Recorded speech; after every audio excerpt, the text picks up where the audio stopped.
Walhasil nih anak akhirnya goyang. Dia bilang, ya udah deh, saya untuk sementara nyenengin kamu. Dia coba curi-curi untuk temu ibunya. Walhasil ketahuan dia curi-curi ketemu ibunya, istrinya beneran marah. Istrinya marah, yang tadi saya udah bilang kamu pilih saya atau ibu kamu. Nah, dia akhirnya milih istrinya. Si ibunya nangis. Ibunya nangis ketika air mata seorang ibu jatuh. Ketika air mata ibu jatuh, maka disitulah laknat Allah Subhanahu wa Ta'ala menyertai si suami dan istri. Si istri lupa kalau dia bakalan punya anak. Si istri lupa kalau dia bakalan punya anak yang anaknya akan seperti dirinya. Karena hukum itu akan sampai kepada dirinya. Siapa yang berbuat, maka dia yang harus bertanggung jawab. Nah, walhasil si suaminya datanglah sakaratul maut. Ketika sakaratul maut, ini suami nggak bisa dilafadzkan, suruh ikut la ilaha illallah Muhammad Rasulullah, nggak bisa ngucap. Bibirnya keluh.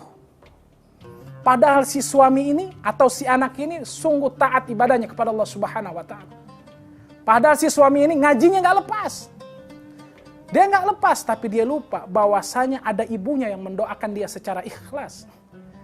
Yang namanya ibu mendoakan kita secara ikhlas. Yang namanya ibu melahirkan kita dengan mempertaruhkan nyawa. Akhirnya si istri ini bilang ke Ustadz, ini kita bilang anggap di zaman sekarang.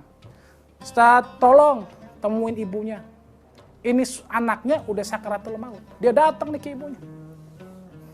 Bu, si fulan lagi sakaratul maut.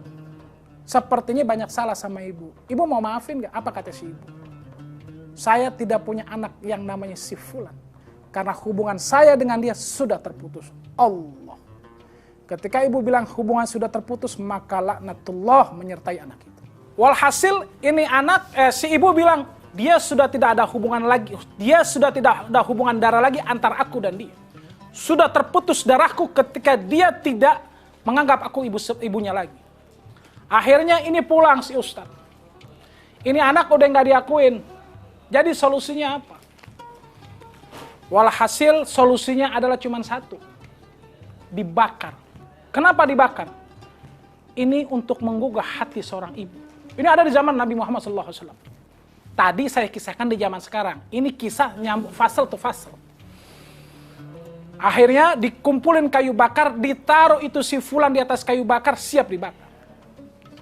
Kata Nabi SAW, panggil lagi ibunya, bilang ini mau dibakar. Kalau enggak kita akan bakar. Dipanggil lagi itu, Bu, kalau ibu enggak mau datang, ini anak ibu mau dibakar. Enggak apa-apa katanya. Bakar aja. Allah, itu segitu bencinya seorang ibu. Kenapa? Kata Allah Subhanahu wa Ta'ala, ridatul walidain wa ridatullah. Ridhonya Allah, ridhonya orang tua. Murkanya orang tua, murkanya Allah Subhanahu wa Ta'ala. Jadi hati-hati sama kemurkaan seorang ibu. Istri insya Allah kita didik sebaik-baiknya sehingga dia ta'aluk sama kita punya ibu. Jangan sampai kita ta'aluk sama istri. Bukan tidak boleh ta'aluk sama istri, bukan. Memang tidak boleh ta'aluk sama istri. Walhasil akhirnya nih anak mau dibakar. Si ibu akhirnya tergugah hatinya, ya Allah itu anak saya. Pas apinya mau dibakar, si ibu bilang, ya Allah jangan bakar itu anak saya. Allahumma sholli ala Muhammad wa ala ali Muhammad. Itu anak akhirnya bisa mengucapkan asyhadu an la ilaha illallah wa asyhadu anna Muhammad Rasulullah. Dari kisah yang kita pelajari hari ini adalah, begitu doanya seorang ibu digabulkan. Jadi kalau kita mau berhasil di dunia wal akhirah, minta doa kepada ibu. Jadi kalau kita punya gaji 100 juta, 50 juta kasih ibu, 50 juta kasih istri. Tapi biasanya ini kalau dapat gaji 100, 90 buat istri, 10 buat ibu. Sudah tidak adil, padahal ibu kita yang hak atas harta kita. Kita beliin mobil baru istri kita, belum tentu kita beliin mobil buat ibu kita. Kita ajak makan istri kita ke restoran, belum tentu kita ajak makan ibu kita ke restoran. Karena buat ibu kamu senang, itu cukup. Jadi jangan lupa, kita juga akan menjadi seorang bapak dan seorang ibu. Maka perlakukan ibu kita sebagai ratu, maka kau di dunia akan diperlakukan sebagai raja. Banyaklah bertasbih kepada Allah Subhanahu wa Ta'ala. Banyaklah memuja kepada Allah Subhanahu wa Ta'ala sehingga kita akan dijaga untuk berbakti kepada orang tua. Sehingga kita akan dijaga untuk selalu istri kita menjadi istri-istri yang soleha. Kenapa? Dengan istri yang soleha maka hati kita akan damai, hati kita akan tenang. Seorang suami akan goyang ketika istrinya marah-marah. Jadi saya ingat pesan saya punya guru Al-Habib Ali bin Abdurrahman Segaf di Tebet. Beliau bilang, kalau ibumu senang, maka hidupmu akan tenang. Kalau ibumu senang, maka hidupmu akan bahagia. Kalau ibumu senang, maka kau akan dijauhkan daripada musibah. Biasakan kamu, kata saya punya guru nih, Al-Habib Ali bin Abdurrahman Segaf, biasakan dirimu, istrimu dan anak-anakmu bawa ke rumah ibumu. Makan bersama. Kalau bisa kita suapinin ibu. Dulu kita yang disuapinin sama ibu, sekarang suapinin ibu. Kenapa? Karena dengan suapan kita, ibu akan bangga, ibu akan bahagia. Tugas kita cuma satu, membahagiakan ibu, meridhoi ibu. Ketika ibu kita ridho, maka urusan dunia kita gampang dan lancar. Jos. Kalau bisa kita biasakan sama ibu kita bertasbih kepada Allah Subhanahu wa taala bersama-sama sehingga ibu kita bangga punya anak seperti kita. Biasakan kita bertasbih. Contoh tasbihnya, misalkan kita baca Subhanallah walhamdulillah wa la ilaha illallah wallahu akbar wa la hawla wa la quwwata illa billahil aliyyil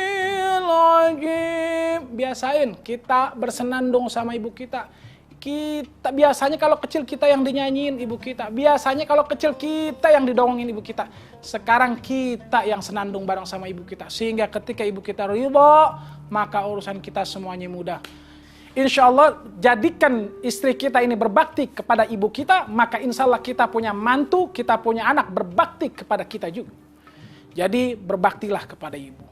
Doakan ibu kita selalu. Baca Rabbighfirli wali walidayya warhamhuma kama rabbayana shaghira. Jangan pelit.